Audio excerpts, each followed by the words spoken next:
El punto de almohadillado. ¿Escucha el sujeto con su oído algo que existe o que no existe? Es evidente que no existe y que, en consecuencia, es del orden de la alucinación, vale decir, de la falsa percepción. ¿Debe esto bastarnos? Esta concepción masiva de la realidad culmina en la harto misteriosa explicación propuesta por los analistas, según la cual un supuesto rechazo de percibir provoca un agujero, surgiendo entonces en la realidad una pulsión rechazada por el sujeto. Pero, ¿por qué aparecería en ese agujero algo tan complejo y arquitecturado como la palabra? Esto no es explicado. Ciertamente esta explicación constituye ya un progreso en relación a la concepción clásica, pero podemos avanzar más. Para decirlo todo, podemos esperar que el fenómeno de la psicosis permita restaurar la exacta relación, cada vez más desconocida en el trabajo analítico, del significante y el significado. Les recuerdo que al final del periodo en que se disuelve para él el mundo exterior y arraigándose en ese periodo, aparece en Schreber una estructuración de las relaciones del significante y del significado que se presenta así: siempre hay dos planos. Sin duda siempre están indefinidamente subdivididos en su interior mismo, pero el esfuerzo de Schreber por situar siempre un plano anterior y un plano más allá le es impuesto evidentemente por su experiencia, y ella nos guía hacia algo verdaderamente fundamental en la estructura psicótica. Se los hice palpar de manera inmediata en mi presentación. En uno de los dos planos se producen sobre todo fenómenos considerados por el sujeto como neutralizados, que significan cada vez menos un verdadero otro. Palabras, dice, aprendidas de memoria, machacadas por quienes se las repiten, pájaros del cielo que no saben lo que dicen. Este término de pájaro conduce a la cotorra. Se trata de la transmisión de algo vacío que deja al sujeto hastiado y agotado. Estos fenómenos se sitúan en su nacimiento en el límite de la significación, pero rápidamente se vuelven todo lo contrario: residuos, desechos, cuerpos vacíos. Ya evoqué esas frases interrumpidas, que sugieren una continuación. Nos enseñan mucho acerca de la unidad que prevalece a nivel del significante, y en particular que éste no es aislable. Estas frases detenidas están suspendidas en general en el momento en que la palabra plena, que les daría su sentido, aún falta, pero está implícita.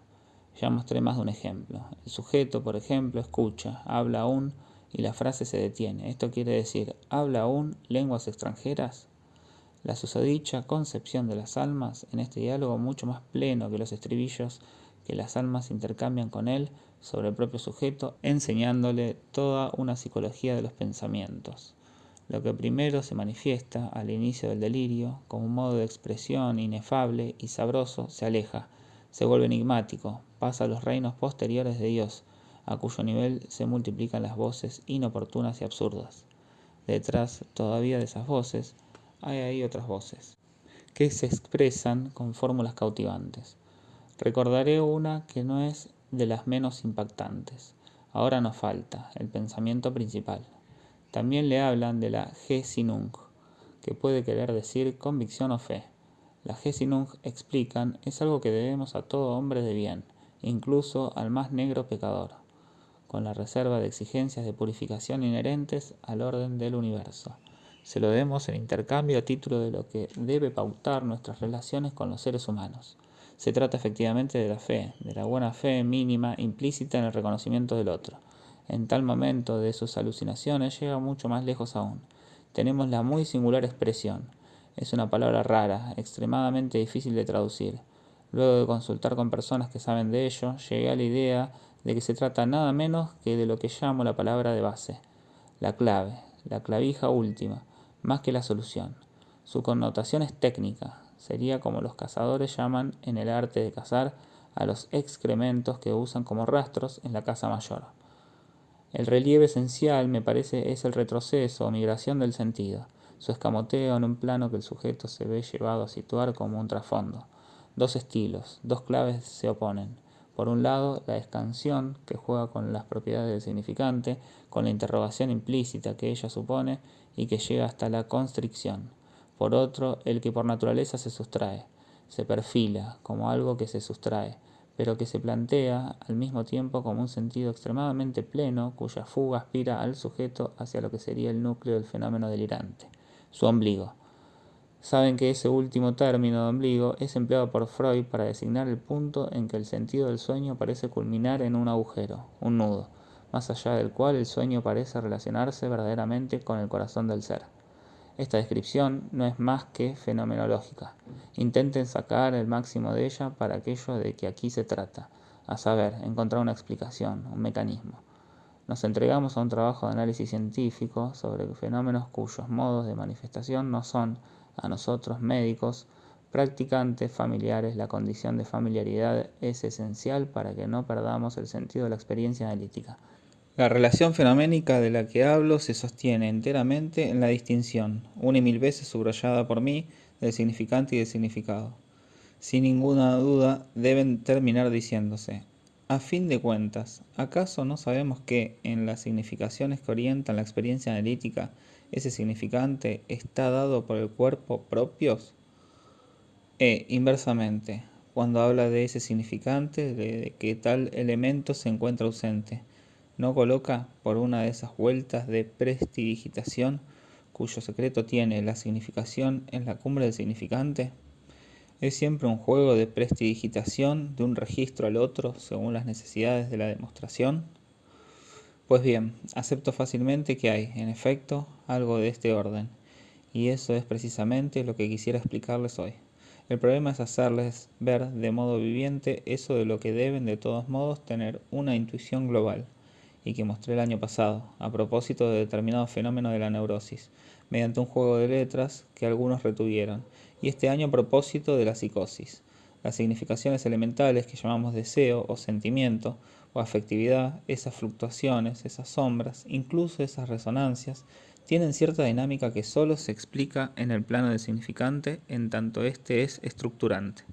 El significante no solo da la envoltura, el recipiente de la significación, la polariza, la estructura, la instala en la existencia, sin un conocimiento exacto del orden propio del significante y de sus propiedades.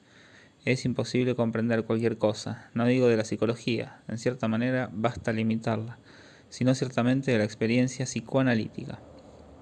Es lo que hoy quisiera mostrarles. Saben que la oposición del significante y el significado está en la base de la teoría lingüística de Ferdinand de Saussure. Fue expresada en el fenómeno esquema de las dos curvas. A-B, esquema de Saussure. En el nivel superior, Saussure sitúa la sucesión de lo que llama pensamientos, sin la menor convicción, ya que su teoría consiste precisamente en reducir este término para llevarlo al designificado, en tanto que éste se diferencia del significante y de la cosa, e insiste sobre todo en su aspecto de masa amorfa.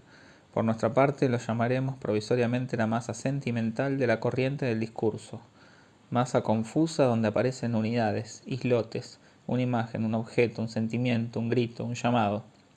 Es un continuo, mientras que por debajo el significante está ahí, como la pura cadena del discurso, sucesión de palabras, donde nada es aislable. ¿Cómo mostrárselos mediante una experiencia? Debo decir que me pasé una semana buscando, del lado del pronombre personal, con qué ilustrar en la lengua francesa la diferencia del yo-je y del yo-moi, a fin de explicar cómo el sujeto puede perder su dominio, sino el contacto, en la psicosis.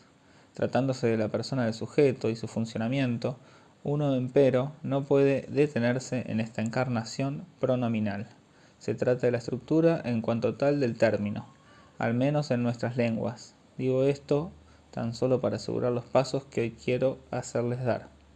Anoche entonces tenía una montaña de documentos, pero los modos de abordaje del lingüista son tan diversos, tan contradictorios, necesitarían tantos planos diferentes para mostrar lo que esto quiere decir, que me encontré reproduciendo en un papel este doble flujo del discurso. Esto es algo de lo que tenemos el sentimiento. La relación del significante y del significado siempre parece fluida, siempre lista de deshacerse.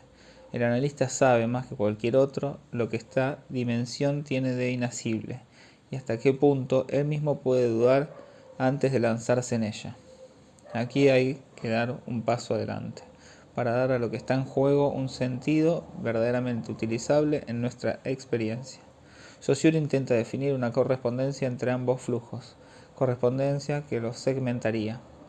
pero el solo hecho de que su solución permanezca abierta, ya que la locución sigue siendo problemática y la frase entera, muestra claramente a la vez el sentido del método y sus límites. Pues bien, me digo lo siguiente: ¿de qué partir?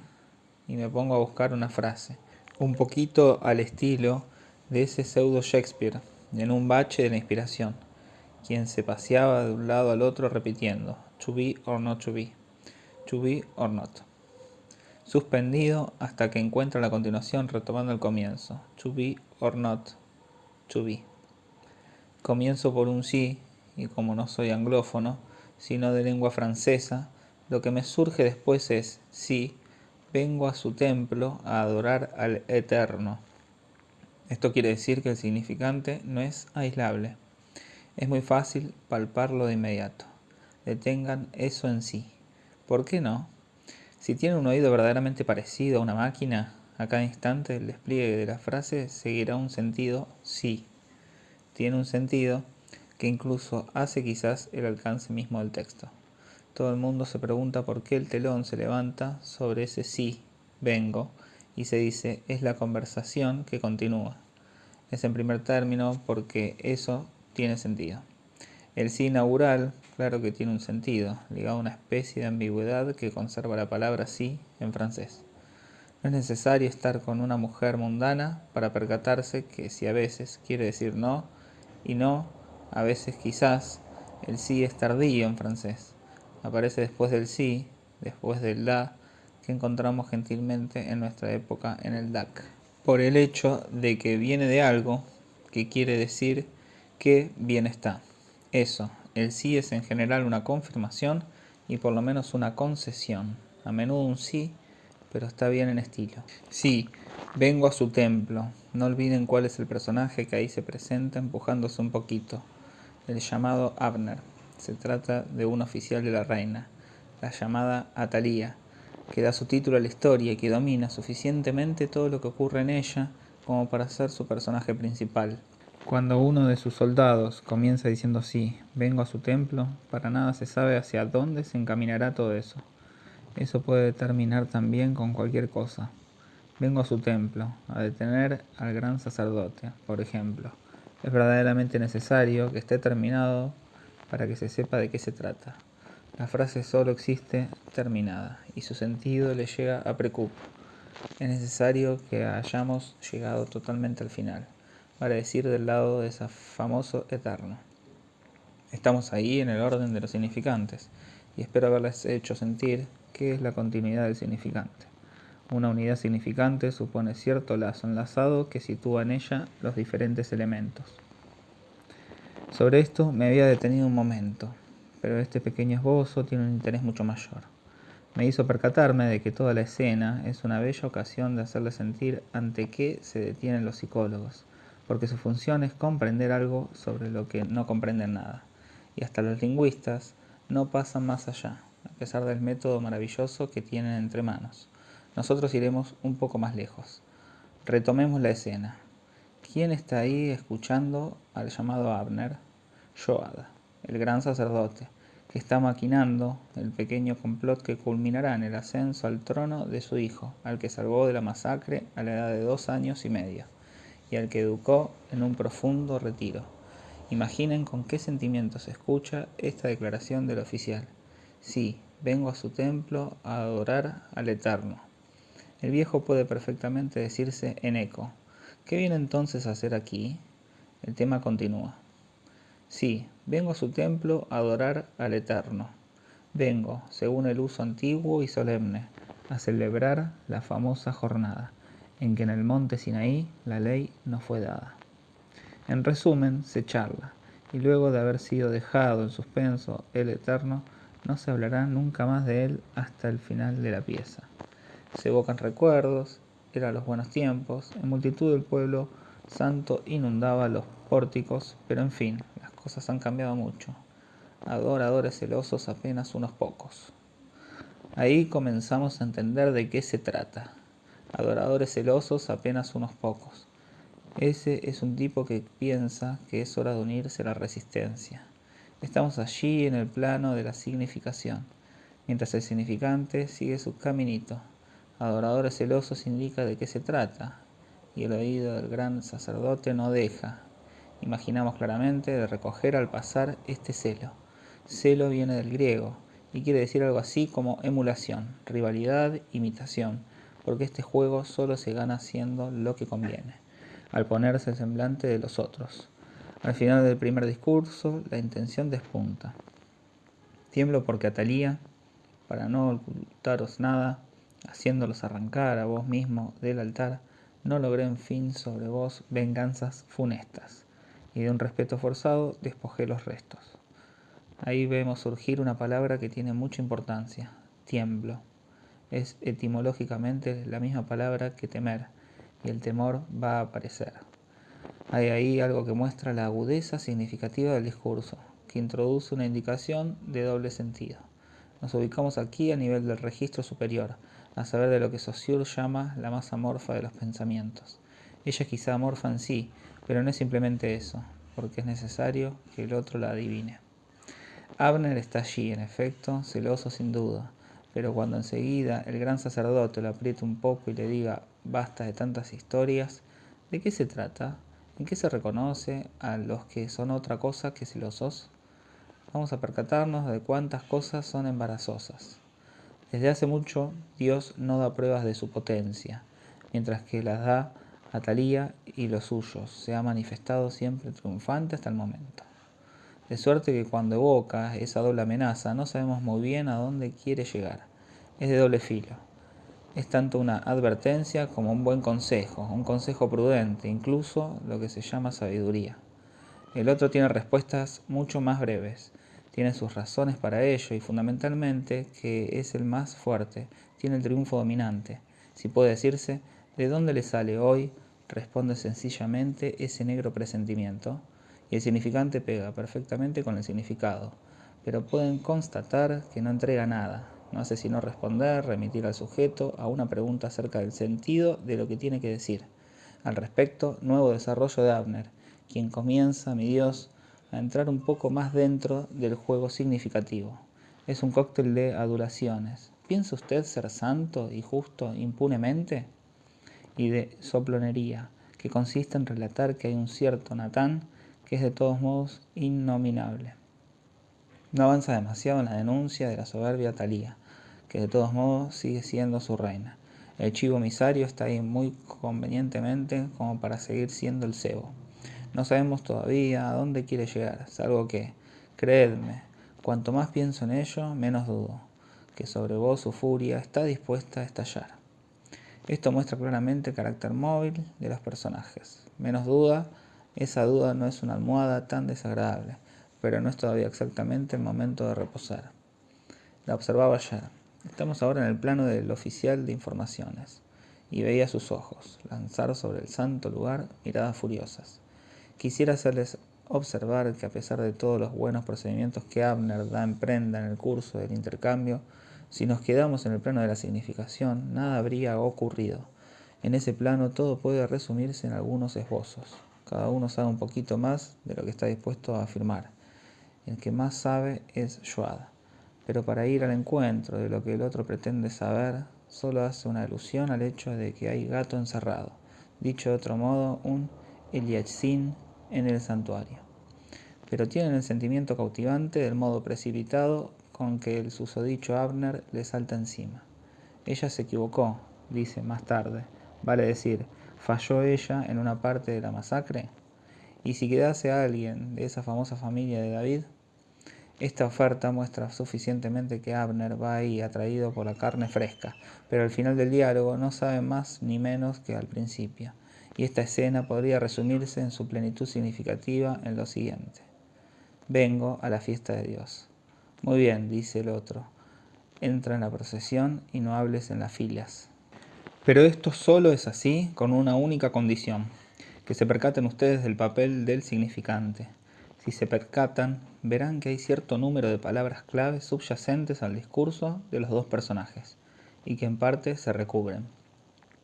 Está la palabra temblar, la palabra temer, la palabra exterminación. Temblar y temer son primero empleadas por Abner, que nos lleva al punto que acabo de indicar. es decir, al momento en que Joab verdaderamente toma la palabra. Quien pone un freno al furor del mar, sabe también detener de los malvados los complots, sometido con respeto a su santa voluntad. Temo a Dios, estimado Abner, y no tengo ningún otro temor. Temo a Dios, decís, le responde, mientras que Abner nunca dijo eso. Su verdad me toca. Ve cómo ese Dios os responde por mi boca. Y vemos aparecer aquí la palabra que señalé al comienzo, el celo. Del celo de mi ley os sirve adorarnos. ¿Pensáis honrarme con estériles votos? ¿Qué fruto me toca de todos vuestros sacrificios? La sangre de vuestros reyes clama y no es escuchada. Romped, romped todo pacto con la impiedad. Del medio de mi pueblo exterminad los crímenes, y vendréis entonces a inmolarme víctimas. No hay que creer que sean inocentes, víctimas bajo formas más o menos fijas en lugares apropiados. Cuando Abner hace notar que el arca santa está muda y ya no brinda más oráculos, se le replica vivamente que, pueblo ingrato, ¿qué? ¿Siempre las mayores maravillas sin quebrantar tu corazón golpearán tus oídos? Es necesario, Abner, es necesario recordaros el curso de prodigios famosos realizados en nuestros días, las célebres desgracias de los tiranos de Israel, y Dios siempre fiel en todas sus amenazas. El impío Acad destruido y de su sangre mojado el campo que por el asesinato había usurpado, cerca de ese campo Jezabel fatal inmolada, bajo los pies de los caballos esa reina pisoteada, en su sangre inhumana los perros refrescados y de su cuerpo horrendo los miembros desgarrados. Sabemos entonces de qué tipo de víctima va a tratarse. En suma, ¿cuál es aquí el papel del significante? Nosotros los analistas no ignoramos que el miedo es algo especialmente ambivalente. Es también algo que nos empuja hacia adelante, que nos jala hacia atrás. Es algo que hace de ustedes un ser doble y que cuando lo expresan ante un personaje con el que quieren jugar a tener miedo juntos, los pone a cada instante en la postura del reflejo. Pero hay otra cosa, que tiene aire homónimo, el temor de Dios. Para nada son lo mismo. Este es el significante, más bien rígido, que Joab saca del bolsillo en el momento preciso en que le advierten de un peligro. El temor de Dios es un término esencial en cierta línea de pensamiento religioso, que se equivocarían si creen simplemente que es la línea general. El temor de los dioses, del que Lucrecia quiere liberar a sus pequeños camaradas, es algo totalmente diferente, un sentimiento multiforme, confuso, de pánico. El temor de Dios, al contrario, sobre el que se funda una tradición que se remonta a Salomón, es principio de una sabiduría y fundamento del amor de Dios. Y además, esta tradición es precisamente la nuestra. El temor de Dios es un significante que no rueda por todos lados. Fue necesario alguien que lo inventase y propusiese a los hombres, como remedio a un mundo hecho de terrores múltiples, tener miedo a un ser que, después de todo, no puede ejercer sus malos tratos más que por los males que están ahí, múltiplemente presentes en la vida humana. Reemplazar los temores innumerables por el temor de un ser único que no tiene otro medio para manifestar su potencia, salvo por lo que es temido tras esos innumerables temores, es fuerte. Me dirán, esa sí que es una idea de cura. Pues se equivocan, los curas no inventaron nada de este estilo. Para inventar algo semejante hay que ser poeta o profeta. Y es precisamente en la medida que ese Joad lo es un poco, al menos por gracia de Racine, que puede usar del modo en que lo hace ese significante mayor primordial. Solo pude evocar brevemente la historia cultural de ese significante, pero indiqué suficientemente que es inseparable de cierta estructuración. Es el significante el que domina la cosa, ya que en lo tocante a las significaciones, ellas están completamente cambiadas. Ese famoso temor de Dios lleva a cabo el pase de prestidigitación de transformar, de un minuto a otro, todos los temores en un perfecto coraje. Todos los temores, no tengo otro temor, son intercambiados contra lo que se llama el temor de Dios que, por obligatorio que sea, es lo contrario a un temor. Lo que sucedió al final de la escena es justamente lo siguiente. El susodicho Joab le pasó el temor de Dios al otro, y como se debe, por el buen lado y sin dolor, y, de golpe, Abner se va bien sólido, con esas palabras que hace eco a ese Dios fiel en todas sus amenazas. Ya no se trata de celo, va a unirse a la tropa fiel. En suma, se transformó él mismo en el sostén del cebo en que se enganchará la reina. La pieza ya está jugada, está terminada. En tanto Abner no le dirá una palabra sobre los verdaderos peligros que corre. La reina se tomará del anzuelo que de allí en más él representa. La virtud del significante, la eficacia de esa palabra temor, fue transformar el celo del comienzo con toda la ambigüedad y lo dudoso que esa palabra conlleva, incluso lo siempre listo a todas las inversiones. En la fidelidad del final, esta transmutación es del orden del significante en cuanto tal. Ninguna acumulación, ninguna superposición, ninguna suma de significaciones basta para justificarla. En la transmutación de la situación por la invención del significante estriba todo el progreso de esta escena, la cual de otro modo sería digna de los servicios de espionaje. Que se trate de un texto sagrado, de una novela, de un drama, de un monólogo, de cualquier conversación, me permitirán representar la función del significante por un artificio especializante, del que no tenemos razón alguna para privarnos. Ese punto alrededor del que debe ejercerse todo análisis concreto del discurso lo llamaré punto de almohadillado. Cuando la aguja del colchonero, que entró en el momento de Dios fiel en todas las amenazas, vuelve a salir, todo está cocinado. El muchacho dice, me voy a unir a la tropa fiel. Si analizamos esta escena como una partitura musical, veremos que ahí está el punto donde llega a anudarse el significado y el significante, entre la masa siempre flotante de las significaciones que realmente circulan entre los dos personajes y el texto. Atalía debe a ese texto admirable y no a la significación el no ser una pieza de bulevar.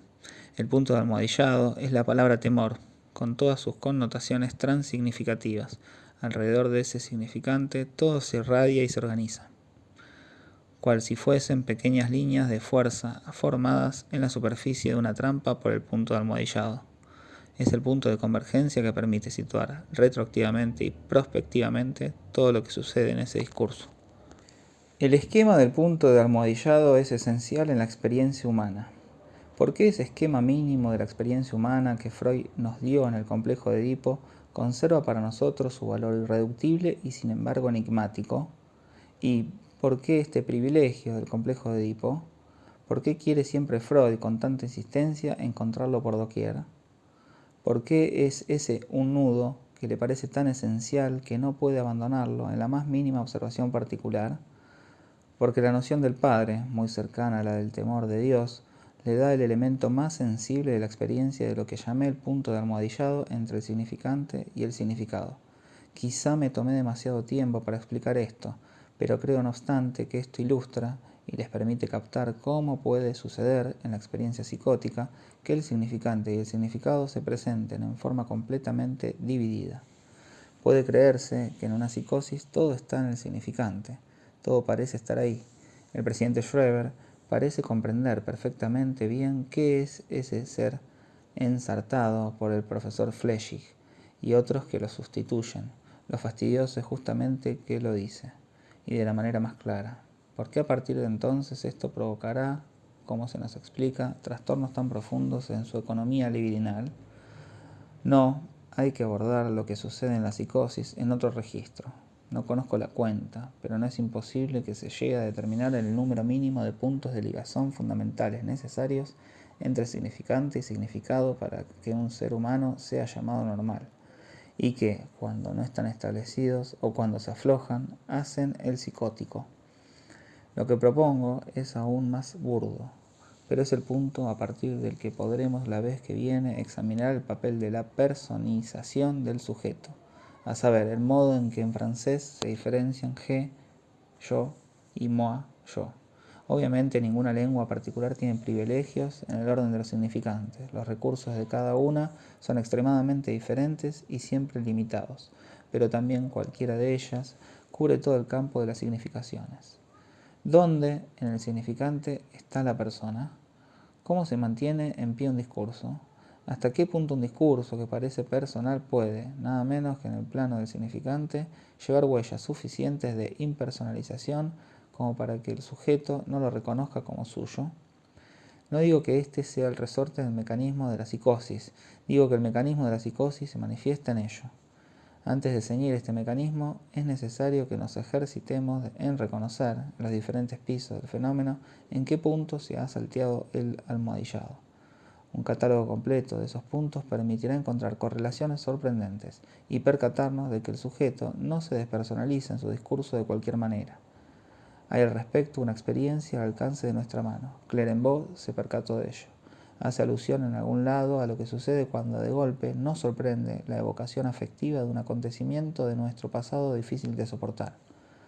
Cuando no se trata de conmemoración, sino realmente de un resurgir del efecto, cuando al recordar un ataque de rabia estamos muy cerca de sentirla, cuando recordando una humillación revivimos la humillación, cuando recordando la ruptura de una ilusión sentimos necesidad de reorganizar nuestro equilibrio y nuestro campo significativo, en el sentido en que se habla del campo social, pues bien, ese es el momento más favorable. Señala Clérambault para la emergencia, que él llama puramente automática, de migajas de frases tomadas a veces de la experiencia más reciente, y que no tienen ninguna especie de relación significativa con aquello de lo que se trata. Estos fenómenos de automatismo están, a decir verdad, admirablemente observados, pero hay muchos otros, y basta tener el esquema adecuado para situar el fenómeno de modo ya no puramente descriptivo, sino verdaderamente explicativo. Este es el orden de cosas al que debe llevarnos una observación como la del presidente Schreber, sin duda única en los anales de la psicopatología. La vez que viene retomaré las cosas del yo y del tú. No hay necesidad de que estén expresados en la frase para que estén ahí. Ven es una frase e implica un yo, G, y un tú. ¿Dónde están en el esquema que les di ese yo, G y ese tú? ¿Imaginan quizá que el tú está ahí a nivel del gran otro? En modo alguno, por ahí comenzaremos. El tú, en su forma verbalizada, para nada recubre ese polo que llamamos el gran A. 6 de junio de 1956.